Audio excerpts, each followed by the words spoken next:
A wife?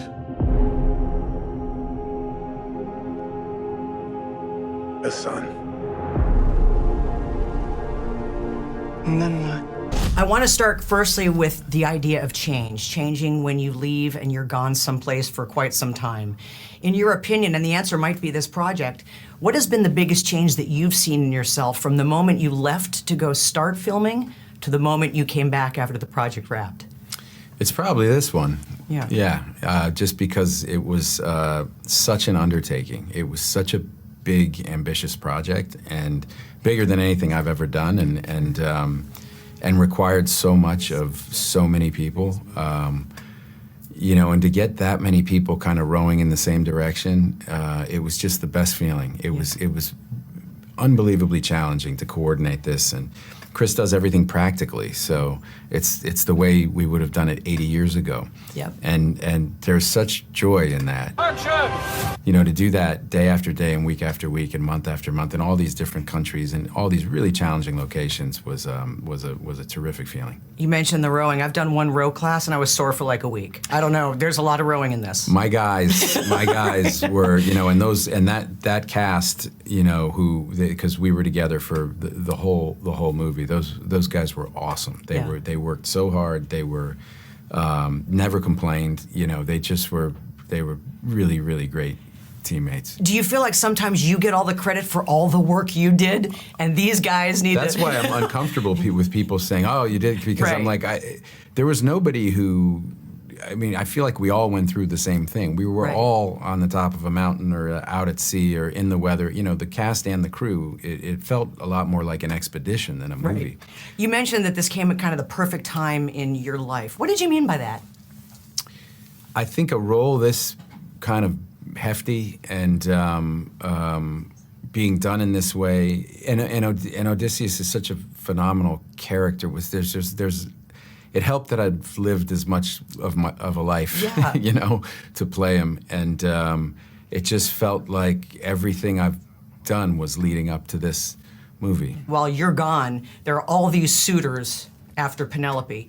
And this whole idea of Zeus's law, you know, treating Yeah, people, yeah. welcoming them in.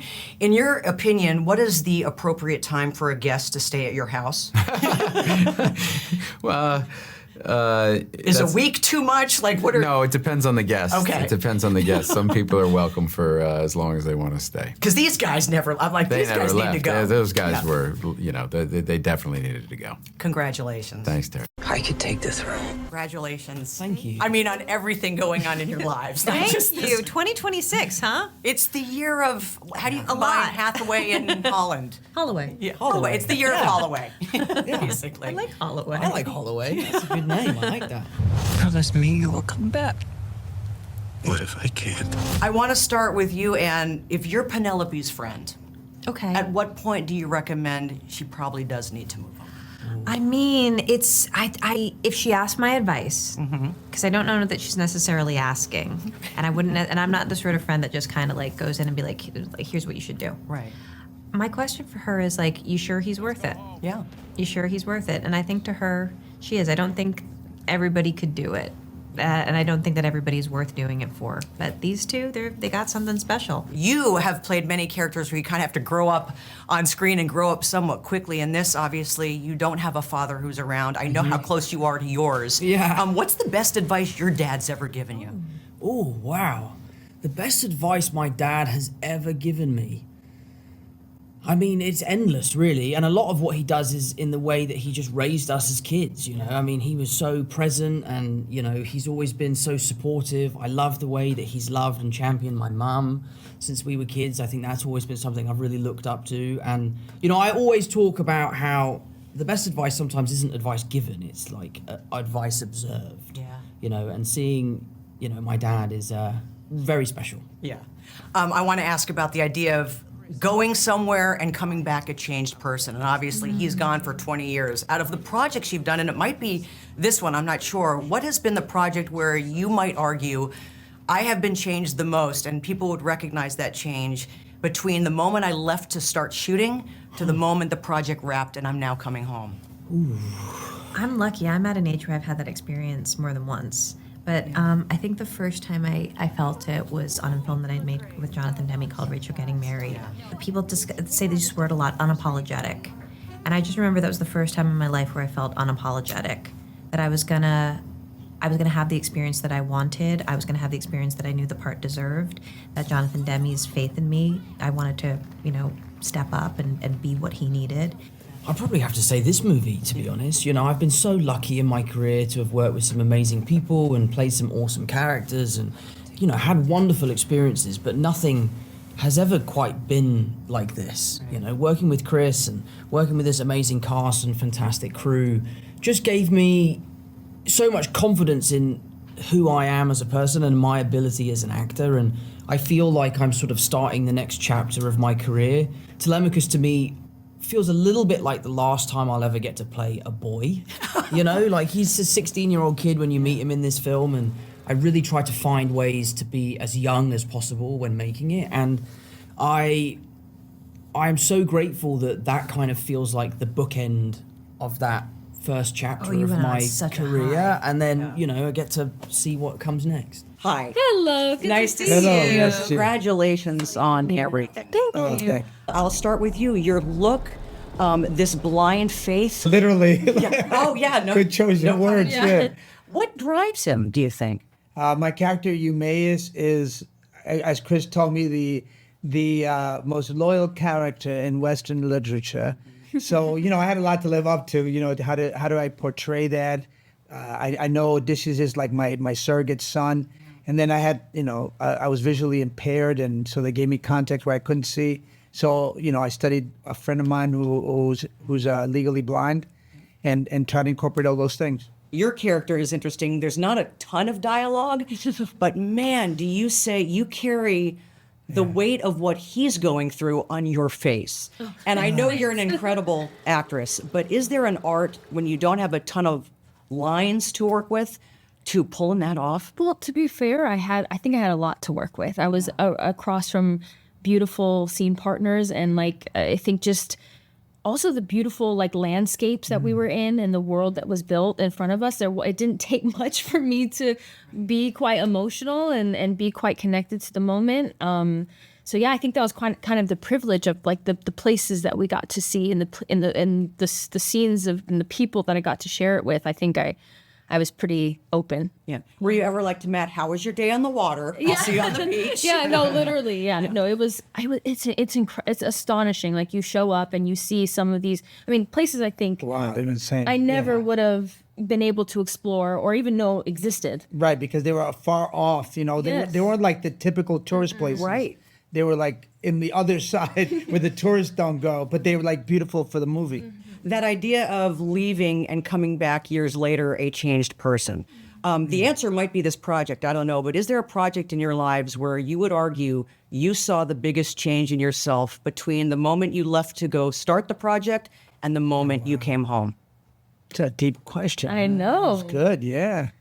Absolutely. I think there's a lot of projects that have, at least in the past year, that I've lived with for so long. I started them when I began my 20s, and then kind of finishing up with characters or growing with them for such a long time. And that's a privilege to be able to have that kind of time with the character. And I think each of them has genuinely changed things about myself, and I've learned so much through them. I think I've gained a lot of different life experiences and empathy for certain characters, and I think they've really opened my heart in different ways. You know what I mean? I mean, the big change for me was Carlito's Way, because Brian De Palma, the director, gave me the freedom and taught me that, I back then it was film, so 35 millimeter, and he gave me 35 takes for my entrance. Nobody had ever done that. I used to have to beg for every take, and he let me just go, and I came in, knocked people's trays off, danced with the girl, and I realized that there was infinite possibilities.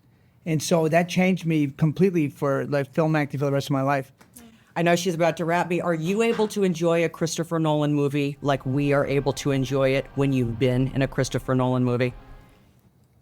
Yeah. Okay. For sure. Yeah. Watching this, I was like, whoa. Yeah, I was like, this is a work of art. Holy hell. I've never seen anything so beautiful in my life. He's made it about the humanity of these people.